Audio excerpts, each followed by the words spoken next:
আগামী নির্বাচনে BNP chairperson Begum Khaleda Zia নির্বাচনে অংশগ্রহণ করছেন, এটা নিয়ে বিভিন্ন জায়গায় আলোচনা চলছে।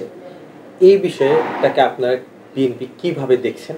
ধন্যবাদ। এটি হয়তো নতুন কোনো আলোচ্য বিষয় নয় এটি, কারণ ইতিপূর্বে 4টি সংসদীয় নির্বাচনে দেশনেত্রী বেগম খালেদা জিয়া দেশের বিভিন্ন প্রান্ত থেকে নির্বাচন কমিশন কর্তৃক অনুমোদিত যে সর্বোচ্চ সংখ্যক আসন থেকে উনি প্রতিদ্বন্দ্বিতা করেছেন।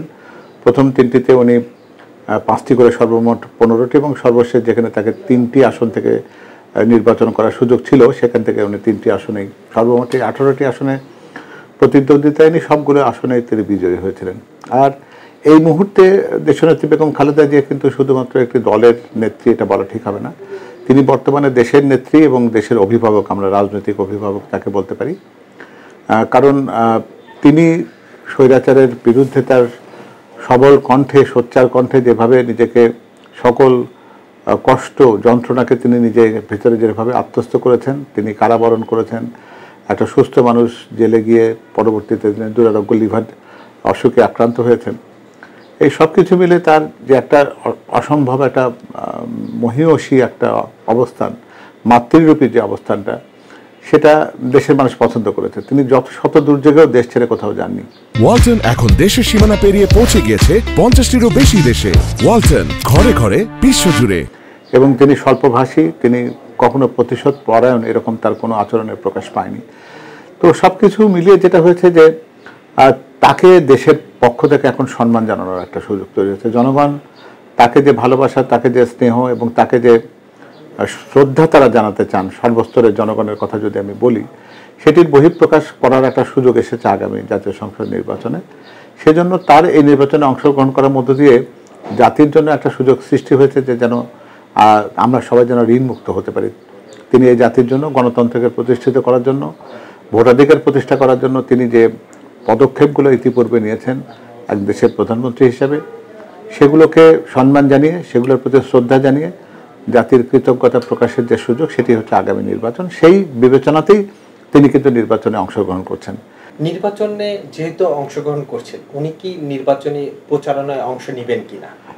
আমার মনে হয় যে আমি এর আগে যে কথাটি বলেছি আপনাকে, তার মধ্যে থেকে বোধহয় এই প্রশ্ন উত্তরটি আসে যে তার জন্য নির্বাচনী প্রচার চালানো এখন খুব গুরুত্বপূর্ণ বা কোনো এটি মনে হয় না আলোচ্য কোনো বিষয়ই নয়।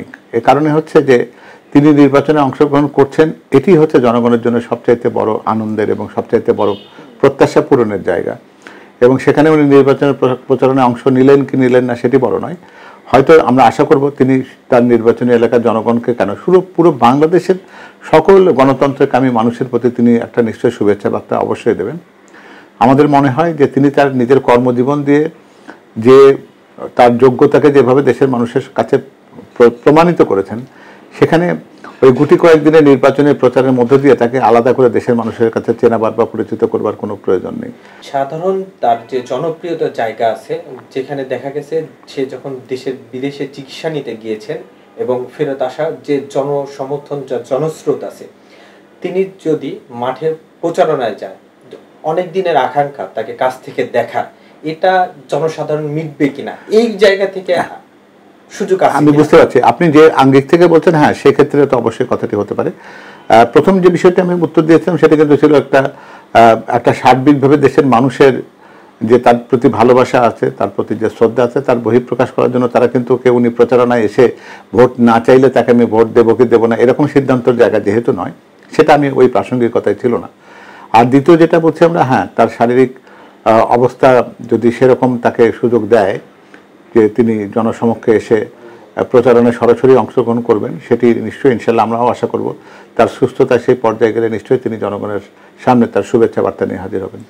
আপনারা তার জয়কে আওয়ামী শাসন আমলের অন্যায় অবিচারের বিরুদ্ধে একটা জবাব হিসাবে দেখছেন কিনা? হ্যাঁ, আমি তো আমার উত্তরে এটাই বলেছি যে বিগত দিনে তার প্রতি যে অবিচার, তার প্রতি যে নির্যাতন হয়েছে, সেটা কী জন্য? সেই নির্যাতনের কারণটা তো একটি, যে তিনি একটা ফ্যাসিবাদী বা স্বৈরতন্ত্রের বিরুদ্ধে প্রতিবাদী একটা সোচ্চার কণ্ঠ ছিলেন।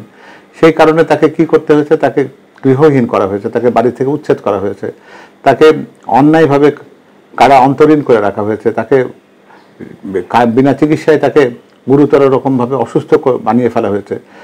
তিনি জেলখানায় থেকে তার সকল রকম যন্ত্রণা এবং কষ্টকে দেশের মানুষের শত শত মানুষের শাহাদাত বরণ দেখেছেন, নির্যাতন দেখেছেন।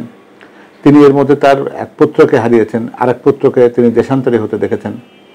সব কিছু মিলে তিনি দেশের জন্য যে ত্যাগ, যে দেশের জন্য তার যে অবদানটি রয়েছে, সেই অবদানটার মধ্য দিয়ে জনগণ তাকে একটা নির্বাচনের মধ্য দিয়ে ওই স্বৈরাচারের কাছে একটা বার্তা পৌঁছে দিতে চায় এভাবে যে দেশের মানুষের ভালোবাসা যার প্রতি আছে তাকে নিঃশেষ করা যায় না। এখানে আমরা বিএনপির সিনিয়র ভাইস চেয়ারম্যান জনাব তারেক রহমান এবং বেগম খালেদা জিয়াকে একই মঞ্চে কবে নাগাদ দেখতে পাবো, বা জনতার যে একটা চাওয়া পাওয়া এক জায়গায় বাংলাদেশের মাটিতে তাদেরকে দেখবে, এটা কবে হতে পারে? হ্যাঁ, এই প্রত্যাশাটা শুভ প্রত্যাশা। আমরা অনেকেই সেটা প্রত্যাশা করি যে গণতন্ত্রের জন্য দুইজন মানুষ যারা তাদের নিজের জীবনের সর্বস্ব ত্যাগ করে গণতন্ত্র প্রতিষ্ঠার আন্দোলনে ছিলেন, দেশনেত্রী বেগম খালেদা জিয়া দেশের মাটি কামড়ে জনগণের পাশে থেকে এই স্বৈরাচার বিরোধী আন্দোলনের সবচেয়ে বড় শক্তি হিসেবে, প্রেরণাদায়ী হিসেবে তিনি নিজেকে উপস্থাপন করেছেন। আর জনাব তারেক রহমান সুদূর প্রবাসে থেকেও তার একটা দল পরিচালনা করার তার দক্ষতা দিয়ে তিনি তার দলের ঐক্য এবং শৃঙ্খলাকে ধরে রেখেছেন এবং তিনি দলকে, আশা করছি আমরা, যে একটা নতুন বাংলাদেশ প্রদানের যে প্রত্যয় নিয়ে তিনি এগোচ্ছেন সেটির কাছাকাছি পৌঁছানোর সময় ঘনিয়ে এসেছে। আশা করব আমরা যে আগামী দিনে তিনি দেশ পরিচালনার দায়িত্ব পাবেন এবং সেই মুহূর্তে আমি আশা করব সেটি সেই প্রাক নির্বাচন কিংবা নির্বাচন পরবর্তী সময় যখনই হোক না কেন, ইনশাআল্লাহ নিশ্চয়ই আমরা দেশনেত্রী বেগম খালেদা জিয়াকে জনগণের কাতারে জনাব তারেক রহমানকে পাশে নিয়ে দেখতে পাবো। এলো খবরের কাগজ, নিখাত, নির্ভীক, নিরপেক্ষ।